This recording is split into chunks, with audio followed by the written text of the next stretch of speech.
right, today, ladies and gentlemen, we're going to talk about this beast right here. Is it really the beast that we all say it is? Is it really that much harder to play than a saxophone? One of the things you hear almost all the time is how difficult this instrument is. And also, you hear about how much harder it is to play than a saxophone. In this video, we're going to cover some things that are just far more manageable and easier to do on clarinet than on a saxophone. All right, let's get to it. Okay, number one, ladies and gentlemen, price. A good clarinet is going to be generally a little bit cheaper than a good saxophone. However, when you take into account that this soprano clarinet does the work of a soprano saxophone and an alto saxophone, because the range on this thing is phenomenal. Now you got to start thinking to yourself, I'm really getting two instruments for the price of one. And it's a fantastic instrument in that regard. It comes with some difficulties as a result of that, but definitely you are at an advantage with price on clarinet. And even some of the cheaper student model ones are going to come in less than some saxophones. Also, when you take into consideration mouthpieces, I mean, with clarinet, you basically can get away with two mouthpieces. On saxophone, that's not really the case. All the saxophonists that I've ever worked with and met that actually double on clarinet, all of them wish they had started with this instrument first. Now, that's mainly a technical issue. If you want to buy an instrument for a small child, the saxophone can be a bit cumbersome, especially when you start getting into tenor and baritone sax. So really, alto is going to be your only choice. And this is a much lighter instrument. It's much more manageable. Now, logically, you would think, okay, this is a soprano instrument. Why not compare it to a soprano sax? But in reality, this compares mostly to an alto saxophone. The weight is much lighter. There's no pressure around the neck that you get from having a neck strap. This is one of the biggest points of contention when you actually have a saxophone. With your standard saxophone neck strap, you inherently wind up getting a lot of restriction in the neck, which restricts airflow. And you just don't have that with this instrument. Also, the case is going to be much lighter and smaller. A small child can manage this instrument a lot easier than a saxophone. This instrument also comes apart, so you're not stuck having to put all of it minus the mouthpiece and the barrel into the case. It actually comes apart. So this is far more manageable for a small child or just someone that just has difficulty, back or neck strain or something like this. This can cause some problems with a saxophone. Much easier to deal with on a clarinet.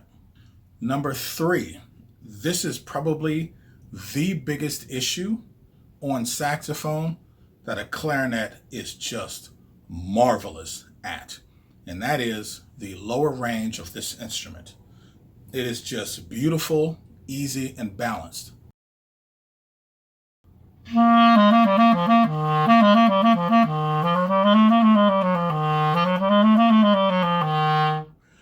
On a saxophone, because of its conical nature, that sound tends to spread out and become very uncontrollable. If you want to get yourself kicked out of band, get yourself a saxophone and start playing low B flats really loudly. Also, on the upper end of the spectrum, so pretty much the extremes of the range of the instrument are just much, much more balanced on a clarinet.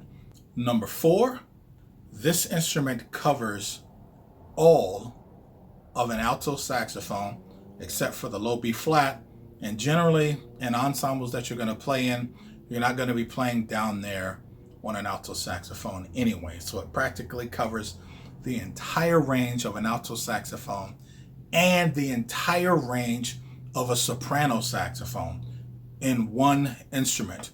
This is, in my opinion, the main reason why saxophones just haven't really been taken into orchestras. Now, you can do the history of Adolph Sax and how he was basically just blacklisted.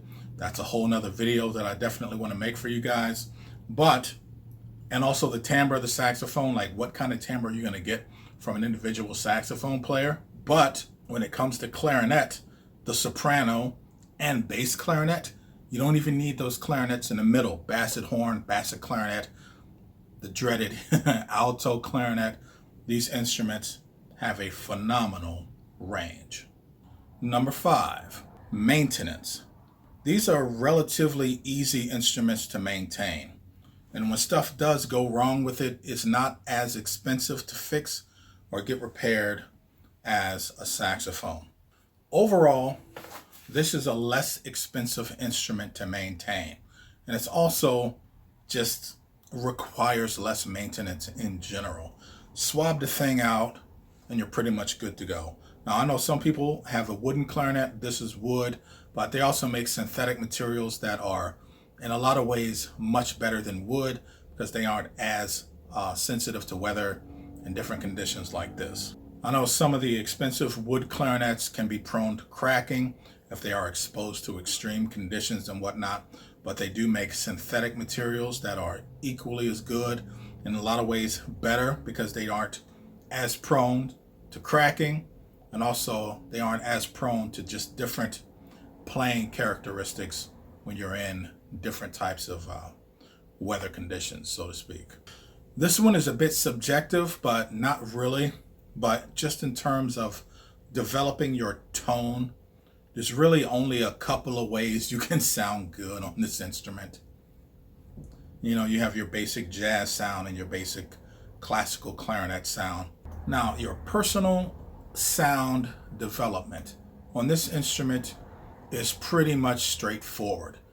There isn't like 1,000 different types of clarinet sounds like there are on a saxophone. You find 100 saxophone players and they all sound great and they all sound wildly different from one another because the standardization of that sound isn't really set with a saxophone.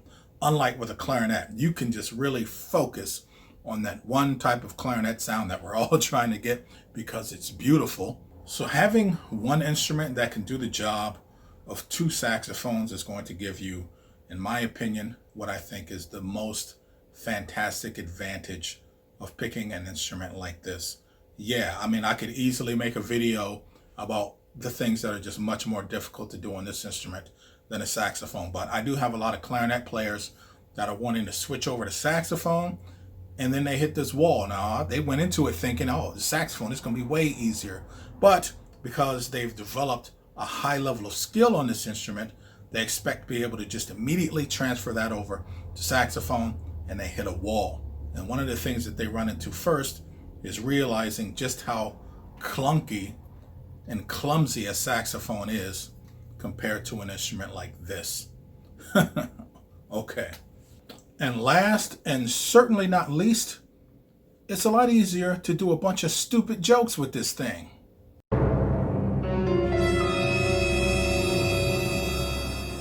I play clarinet. I love it. I want to finally get my degree. I got my clarinet.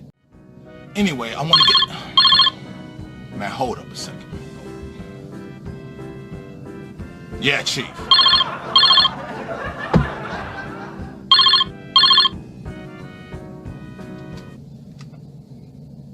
Hello? Chitara. Hey, girl, let me call you back. Yeah, I'm doing that audition thing. Yeah, all right. Don't call me on my clarinet phone, though, like I told you last time. I want to get my degree. E.T., what's up, man?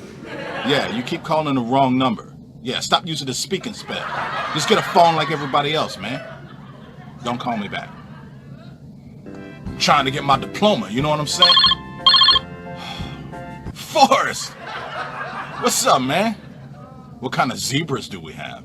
Man, fricasseed, fried, sauteed, basted, roasted, succotash. Yeah, so my diploma is just...